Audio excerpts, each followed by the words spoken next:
इसका जो इस वर्ष अपना यह बैठक थी, क्योंकि 3 वर्ष के बाद यह बैठक अपनी नागपुर में रहती है, जिसमें नूतन हमारे जो सर कार्यवाह हैं उनका निर्वाचन होता है। परंतु हम सबको ज्ञात है कि इस कोविड महामारी के कारण और जिस प्रकार से नागपुर में कोरोना केसेस की संख्या बढ़ रही थी, तो इसका स्थान इस पर जो है अपने कर्नाटक के बेंगलुरु में जो है वो निश्चित हुआ। 19-20 मार्च को यह कर्नाटक बेंगलुरु में यह अपनी बैठक संपन्न हुई। सामान्यतः पूरे देश से इसके अंदर लगभग 1500 से ज़्यादा प्रतिनिधि जो है वो सम्मिलित रहते हैं, परंतु इस कोविड के कालखंड के कारण इस संख्या को भी जो है सीमित कर दिया गया था और कम करके ये 532 संख्या उसमें ऐसा अपेक्षित थी पहुंचनी, और 488 के करीब जो है संख्या इस अपनी बैठक में उपस्थित रही। इस बैठक में अपने पूजनीय सरसंघ चालक डॉक्टर मोहन राव जी भागवत और समस्त अखिल भारतीय जो अधिकारी हैं वो उपस्थित रहे।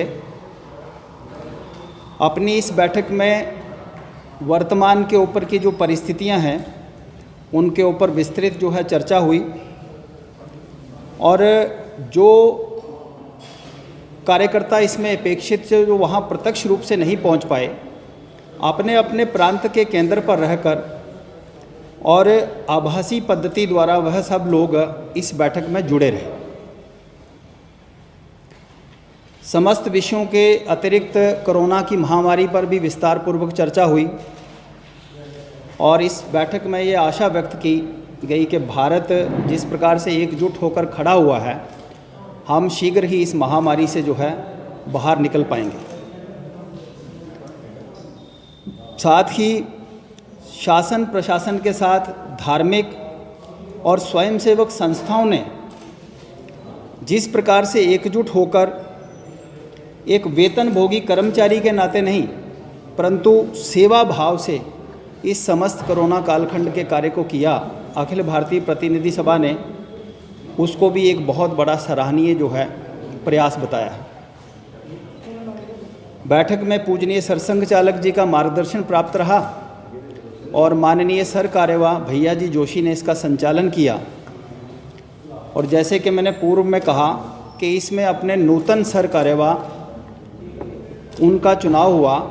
और माननीय दत्तात्रेय होसपले जी संघ के नए सर कार्यवाह के नाते चुने गए। इसके अतिरिक्त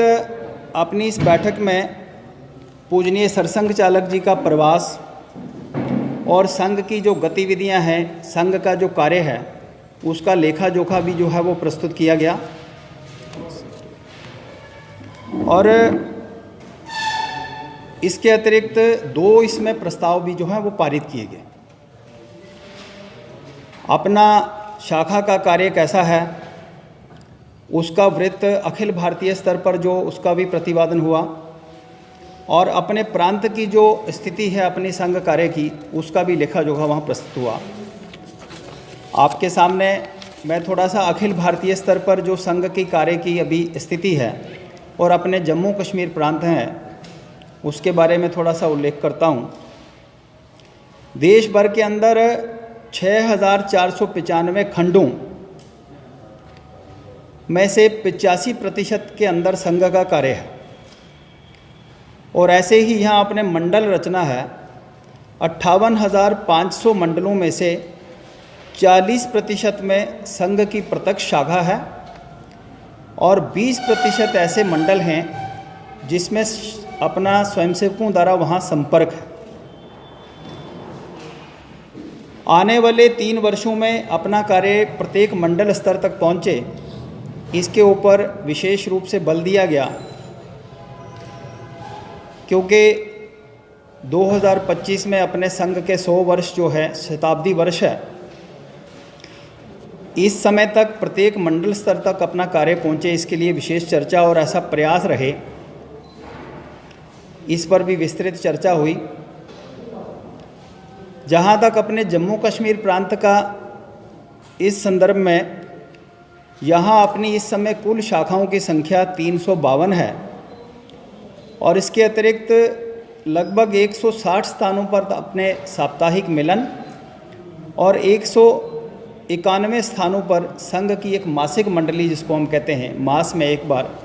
ऐसा जो है अपने प्रांत के अंदर है। जैसे मैंने पूर्व में कहा कि अपने इस अखिल भारतीय प्रतिनिधि सभा के अंदर 2 प्रस्ताव जो हैं वो पारित किए गए। प्रतिनिधि सभा के समक्ष ये 2 प्रस्ताव आए और सर्वसम्मति से यह प्रस्ताव पारित हुए। इसमें एक प्रस्ताव श्री राम जन्मभूमि मंदिर के निर्माण पर और दूसरा प्रस्ताव इस कोविड महामारी के दौरान जिस प्रकार से भारत की एकजुटता का, भारत ने एकजुट होकर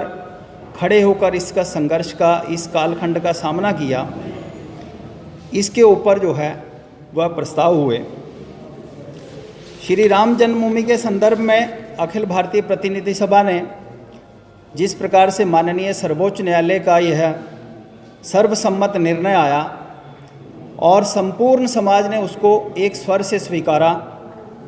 और समाज के सभी वर्गों और राजनीतिक दलों द्वारा एकमत होकर इसका समर्थन किया गया, इसके लिए भी जो प्रतिनिधि सभा ने सबके प्रति आभार व्यक्त किया।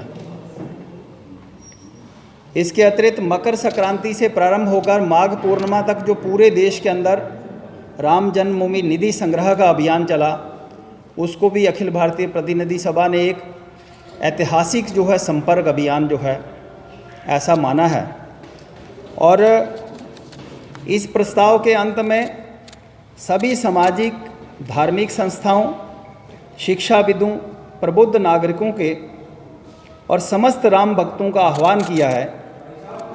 कि श्री राम मंदिर के द्वारा भगवान राम के आदर्शों को संचारित करने के लिए इस दिशा में सब सार्थक प्रयास करें, क्योंकि इसको ही वैभव संपन्न समर्थशाली भारत का जो है उससे उसका मार्ग प्रशस्त होगा और विश्व कल्याण की जो भारत की भूमिका है वह भारत उसमें उसका निर्वाह करेगा। दूसरा प्रस्ताव, जैसे मैंने कहा कि कोविड महामारी को लेकर वह रहा कि कोविड महामारी के सन्मुख खड़ा एकजुट भारत। इस संदर्भ में भी अखिल भारतीय प्रतिनिधि सभा ने समस्त समाज, केंद्र सरकार, राज्य सरकार और इस पूरे अभियान के अंदर लगे चिकित्सा कर्मी, स्वच्छता कर्मी, सुरक्षा कर्मी, अन्य प्रशासनिक अधिकारी, जिन्होंने जिस प्रकार का सहयोग किया समाज को जागरूक करने का और अस्पतालों के अंदर सेवाएं देने का, ऐसे अद्भुत साहस को और ऐसे प्रयास को अखिल भारतीय प्रतिनिधि सभा ने उन सब ऐसे कार्यकर्ताओं के प्रति आभार व्यक्त किया। और जिस प्रकार से भारत ने वसुदेव कुटुंबकम का जो है उसको सार्थक करते हुए पूरे विश्व के अनेक देशों की सहायता की, चाहे वह हाइड्रोक्सीक्लोरोक्विन टैबलेट्स हों, चाहे वो पीपीई किट, मास्क का वितरण हो, चाहे उसके पश्चात जो अब स्वदेश के अंदर निर्मित वैक्सीन हो, संपूर्ण विश्व के अंदर इस प्रकार भारत का एक प्रतिष्ठा बढ़ी है और सभी देशों ने इसको स्वीकारा भी है। इस बात के लिए भी सरकार भारत के वैज्ञानिकों को और डॉक्टर्स को, अन्य जो सब लोग इससे जुड़े हुए, इसके प्रति भी अखिल भारतीय प्रतिनिधि सभा ने अपना आभार व्यक्त किया है और ये आशा व्यक्त की है कि हम सबको, क्योंकि अभी ये महामारी समाप्त नहीं हुई है, हम सबको सचेत रहना है और संपूर्ण समाज को और स्वयंसेवकों को भी सबको आह्वान किया है कि हम सरकार द्वारा दिए दिशा निर्देशों का पालन करें और उसका पालन करते हुए इस महामारी से हम मुक्त होकर एक सशक्त भारत का निर्माण करें। इसके लिए भी जो है अखिल भारतीय प्रतिनिधि सभा ने आह्वान किया है। के ऊपर कोई विशेष चर्चा तो इस बार नहीं रही है अपने संघ कार्य को लेकर, क्योंकि गत वर्ष कोरोना के कालखंड में अपनी गतिविधियां बहुत ज़्यादा नहीं रही हैं। सेवा कार्य अवश्य रहें, उसका उल्लेख बाद में अपने माननीय सह प्रांत संघ चालक जी करेंगे कि कोविड के कालखंड में जो अपने प्रांत के अंदर सेवा कार्य हुए हैं और श्री राम जन्मभूमि निधि संग्रह के रूप में भी कुछ जो कार्य हुआ है उसके बारे में भी चर्चा आई। बाकी जिस प्रकार से आगामी 3-4 वर्षों में, क्योंकि संघ के 100 वर्ष पूरे होने वाले हैं, तो उसको लेकर किस प्रकार से अपना काम मंडल स्तर तक पहुँचे, इसके लिए चर्चा हुई है, अन्यथा कोई विशेष जो है इसके बारे में चर्चा नहीं हुई। ऐसा है, पिछला जब कोविड के कालखंड में कुछ शाखाओं की संख्या कम हुई है, परंतु अभी इसी के लिए विस्तृत योजना बनी है कि अपने कार्यकर्ता मंडल स्तर तक अपना काम हो।